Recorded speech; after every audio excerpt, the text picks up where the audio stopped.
मेरे प्रिय भाई बहनों, मित्रों, मेरे साथियों, आप सबको जय मसीह की। मित्रों, आप सब लोगों का इस चैनल में स्वागत है। मित्रों, आप सब लोग कैसे हो? अच्छी तरह से हो। मित्रों, मुझे पूरी आशा है, पूरा विश्वास है कि आप सब लोग अच्छी तरह से हो। मित्रों, आज मैं भोर के समय आप लोगों के सामने फिर उपस्थित हुआ हूँ।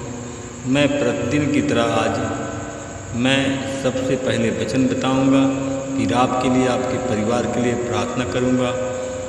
मुझे पूरी आशा है कि परमेश्वर आज हमारी प्रार्थना को सुनेंगे, आपको परमेश्वर शांति देंगे, आपकी हर एक मनोकामनाओं को पूरा करेंगे, आपके हर एक संकट, हर एक दुख को दूर करेंगे। मित्रों, आज का वचन है याकूब की पत्री 5 अध्याय का 15 वचन है। मैं इस वचन के द्वारा बात करूंगा, इसी वचन के आधार पर प्रार्थना करूंगा। वह विश्वासपूर्ण प्रार्थना रोगी को बचाएगी। मित्रों, वह विश्वासपूर्ण प्रार्थना रोगी को बचाएगी और प्रभु उसे खड़ा कर देगा। यदि उसने पाप किया है तो उसे क्षमा मिल जाएगी। मेरे भाई और बहनों, मित्रों, मेरे साथियों, अगर आपको विश्वास है, क्योंकि जो मनुष्य प्रभु में आते हैं तो उनका पहला कदम होता है विश्वास का। और हम देखते हैं कि वचन में दिया गया है कि जो विश्वास करेगा वही बचाया जाएगा, जो विश्वास नहीं करेगा वो नहीं बचाया जाएगा। मित्रों, हम यूहन्ना की पत्री में देखते हैं। मित्रों, हम यूहन्ना की पत्री में देखते हैं, लिखा है कि यदि तुम मूसा की लिखी बातों पर विश्वास नहीं करते तो मेरी बातों पर क्यों विश्वास करोगे? मित्रों, आपके लिए विश्वास करना बहुत ज़रूरी है। अगर विश्वास नहीं करेंगे तो आपको चंगाई नहीं मिलेगी। हम देखते हैं एलीशा के बारे में। एक दिन एलीशा सुनेम नगर से गुजरे। वहाँ एक धनवान महिला रहती थी। उसने एलीशा को भोजन के लिए विवश किया और इस घटना के बाद जब एलीशा उस मार्ग से गुजरते थे वह भोजन करने के लिए वहाँ रुक जाते थे। एक दिन महिला ने अपने पति से कहा, देखो, मैं जानती हूँ कि यह व्यक्ति जो हमारे पास निरंतर आया करते हैं परमेश्वर के जन हैं। क्यों ना हम उनके लिए अपने मकान की छत पर एक छोटी बरसाती बना दें। हम वहाँ उनके लिए एक पलंग, एक मेज, एक कुर्सी और एक दिया रख देंगे। जब वह हमारे पास आएंगे वह उसमें ठहरेंगे। मित्रों, एक दिन एलीशा वहाँ आए और वह बरसाती में गए और वहाँ लेट गए। एलीशा ने अपने सेवक गेहजी से कहा, महिला को बुला। सेवक ने सुनेमवासी महिला को बुलाया। वह उनके पास में आई और एलीशा के सामने खड़ी हो गई।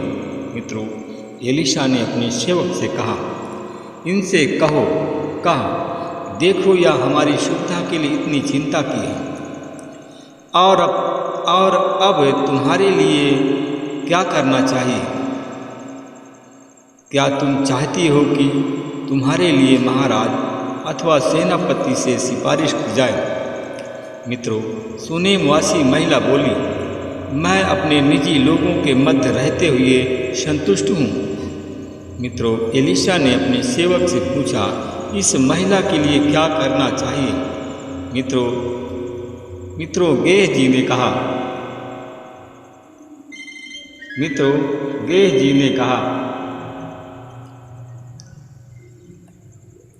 मेरे भाई और बहनों, मित्रों, मेरे साथी, तो उसने गेहजी से कहा क्या करना चाहिए? मित्रों, गेहजी ने बताया, इसको पुत्र नहीं हुआ और इसका पति भी वृद्ध है।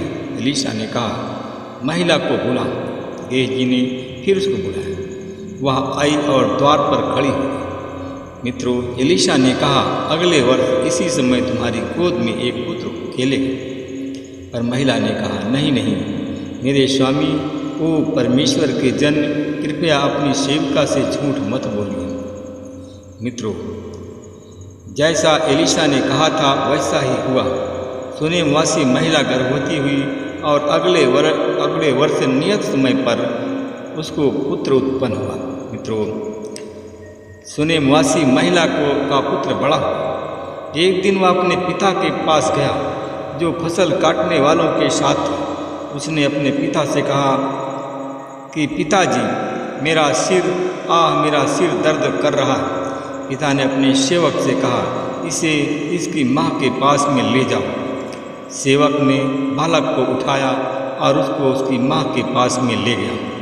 मित्रों, बालक दोपहर तक अपनी माँ की गोद में बैठा रहा। उसके पश्चात वह मर गया। मित्रों, बालक की माँ एलीशा की बरसाती में गई। उसने उनके पलंग पर बालक को लिटा दिया। मित्रों, उसके बाद में वह कमरे से बाहर निकली और द्वार बंद कर दिया।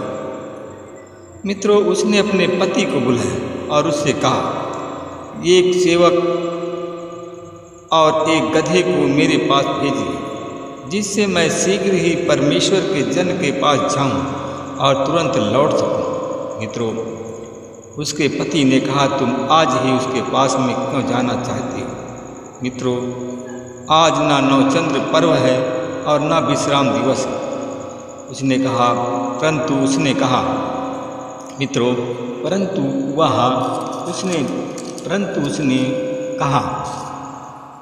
मेरे भाई और बहनों, मित्रों, कहा कि कल्याण होगा। वह गधे पर सवार हुई और अपने सेवक को आदेश दिया, हाँक तेज चल, जब तक मैं तुझे धीरे धीरे हाँकने। वह जो है मित्रों चली गई और कर्मेल पर्वत पर परमेश्वर के जन एलीशा के पास पहुँची। जब वह एलीशा के जन से उसे दूर से देखा, तब उन्होंने अपनी सेवका गेहजी से कहा, देख ये सुनमवासी महिला आ रही है, तू उनसे भेंट करने के लिए दौड़ कर जा। तू उनसे कहा या पूछना, तुम सकुशल तो हो, तुम्हारा पति सकुशल तो है, तुम्हारा पुत्र सकुशल तो है। सुनमवासी महिला ने कहा, सब कुशल है। यह कर्मेल पर्वत पर पहुंची। उसने परमेश्वर के जन एलीशा के पैरों पकड़ लिए और गेहजी ने उनको बलपूर्वक हटाने लगा। परंतु परमेश्वर के जन एलीशा ने गेहजी से कहा, इनको छोड़ दो, इनके प्राण व्याकुल हैं। किंतु प्रभु ने मुझसे यह बात छिपा रखी है, उसने मुझ पर प्रकट नहीं किया। सुनेमवासी महिला ने कहा, क्या मैंने स्वामी से पुत्र मांगा था? क्या मैंने यह नहीं कहा था कि मुझे धोखा मत दीजिए? एलीशा ने गेहजी से कहा, तुरंत तैयार हो और अपने हाथ में एक सोंठी ले, अविलंब जा। यदि तुम मार्ग में कोई अपरिचित व्यक्ति मिलेगा तो उसका कुशल मंगल पूछने के लिए मत रुकना। यदि मार्ग में कोई तेरा सकुशल मंगल पूछेगा तो उत्तर देने के लिए मत रुकना। तू बालक के मुख पर मेरी सोंटी रख देना। बालक की माँ ने कहा, जीवित प्रभु परमेश्वर की सौगंध, आपके प्राण की सौगंध, मैं आपको नहीं छोड़ूंगी। आप मेरे साथ चलिए। और एलीशा उठे और उन्हें बालक उनके साथ में गए। मित्रों, बालक की माँ से पहले वो चला गया। उसने बालक के मुख पर सोंटी रखी, किंतु वह कोई आवाज़ सुनाई नहीं दी, न जीवन का कोई लक्षण दिखाई दिया। अतः वह एलीशा से मिलने के लिए लौटा। उसने एलीशा को बताया, बालक जीवित नहीं है। मित्रों, एलीशा ने उनके घर में प्रवेश किया। उन्होंने देखा कि बालक मर गया है। उसने उनके पलंग पर पड़ा हुआ है। वह कमरे में आए। उन्होंने भीतर के द्वार बंद कर दिया। उसके पश्चात उन्होंने प्रभु से प्रार्थना की कि वह पलंग पर चढ़े और बालक पर यूं लेट गए, और उनका मुंह बालक के मुंह पर और उनकी आंखें बालक की आंखों पर और हथेली बालक के हाथों पर हो गई। वह बालक के शरीर पर पसर गए। बालक का शरीर गर्म होने लगा। एलीशा उठे। उन्होंने पलंग से उतरकर कमरे में एक बार चहलकदमी की। वह पलंग से पुनः चढ़े और बालक के सिर पर पसर गए। तब बालक ने 7 बार छींका और अपनी आंखें खोल दी। गेहजी को बुलाया और उसने कहा कि बालक की माँ को बुलाओ। तब उसने उसको बुलाया, वह एलीशा के पास में आई। एलीशा ने कहा, अपने पुत्र को उठा ले। मित्रों, उसने अपने पुत्र को उठा लिया। मेरे भाई और बहनों, मित्रों, मेरे साथियों, अगर आप लोग समस्या में हो, परेशानी में हो, अगर आप विश्वास करते हैं, मित्रों, अगर आप लोग विश्वास करते हैं तो परमेश्वर, अगर विश्वास करते हैं, अगर विश्वास के साथ में प्रार्थना करते हैं तो आपकी प्रार्थना सुनी जाएगी।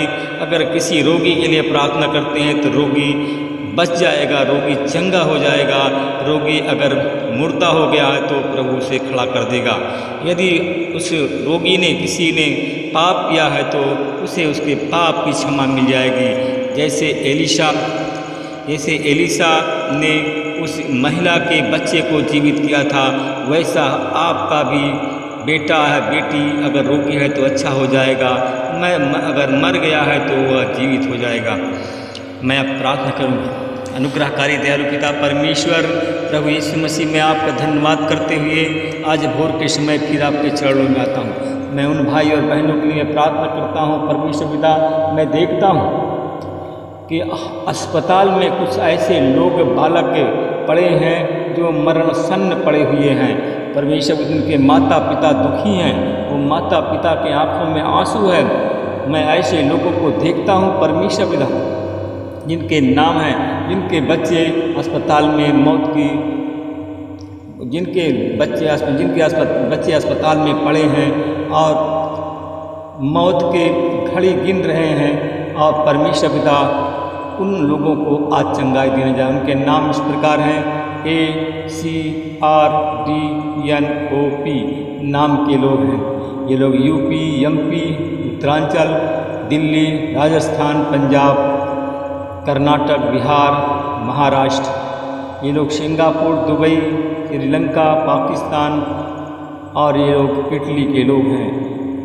ये नाम के लोग हैं। आज परमेश्वर पिता, मैं धन्यवाद करता हूँ। ये लोग विश्वासपूर्ण आज ये लोग प्रार्थना कर रहे हैं, विश्वास के साथ ये लोग पुकार रहे हैं। परमेश्वर, आज इनके घर में जो रोगी है, आज इनको तू बचाने जा रहा है। जो मुर्दे पड़े हैं उनको जीवन देने जा रहा है, और जो पापी हैं इनके पापों को क्षमा करने जा रहा है। मैं धन्यवाद करता हूँ। मैं उन लोगों के लिए प्रार्थना करता हूँ जितने लोग आज रोगी हैं, यीशु मसीह तेरे नाम से बचाए जाएं। जितने लोग बीमार हैं, यीशु मसीह के नाम से स्वस्थ हो जाएं। जिन लोगों के पास में संतान नहीं है, पाप के कारण के पाप की क्षमा मिले और उनको संतान की प्राप्ति हो जाए। जितने लोग जॉब चाहते हैं, सरकारी नौकरी चाहते हैं, उनको यीशु, उनके सारे पाप क्षमा हो जाएं, सारे अपराध क्षमा हो जाएं, उनको जॉब यीशु मसीह के नाम से मिल जाए। तेरे नाम की महिमा करना चाहता हूँ। इस प्रार्थना को मैं उद्धार करता प्रभु यीशु मसीह के नाम से मांगता हूँ। आमीन।